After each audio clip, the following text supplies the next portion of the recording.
I am doing the series of lectures about the national stereotypes of various nations for the second time. I've already made an entire series last year, and this time I am repeating it.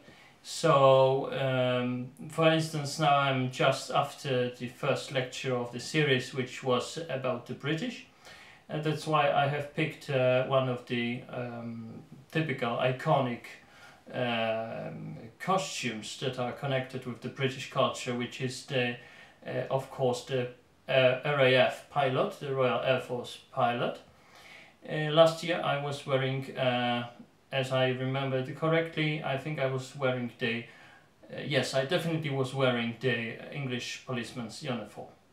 So, I would like to say just a few words about the biggest differences between the two series, between the British 2019 and British 2020.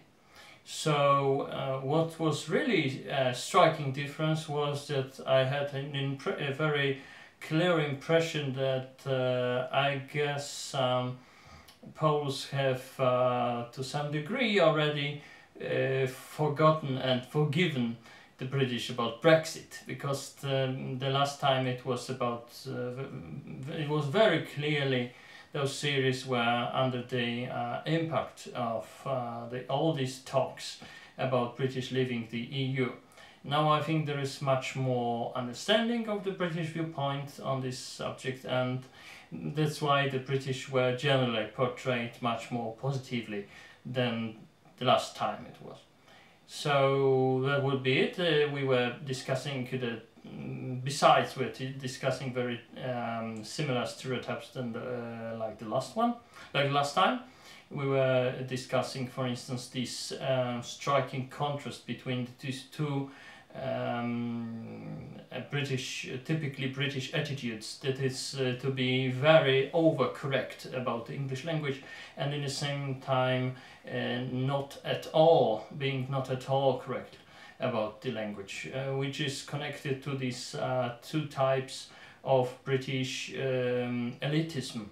One type is this aristocratic neo-Stoic version of Locke and Shaftesbury of English 17th and 18th century gentlemen, and the other, which is philosophically inclined and very distant from the human needs and your own needs, and very stoic in the relation of the world. So the tragic moments are not so tragic, the happy moments are not so happy.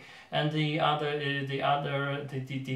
second type of British elitism is, of course, this workeristic approach, this workerist elites that are very over passionate, and just everything is reversed in this version of the second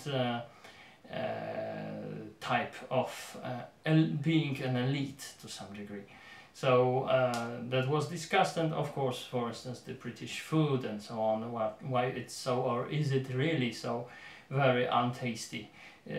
British breakfasts were very much appreciated, but generally British cuisine were not so much appreciated. So that may be the reason of this could be that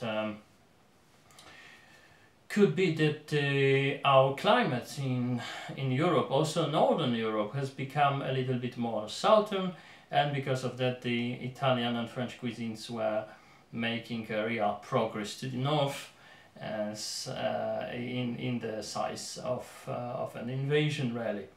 So the English were a little bit, with their cuisine, which can be really good actually, were a little bit pushed back with their own culture as far as cuisine is concerned.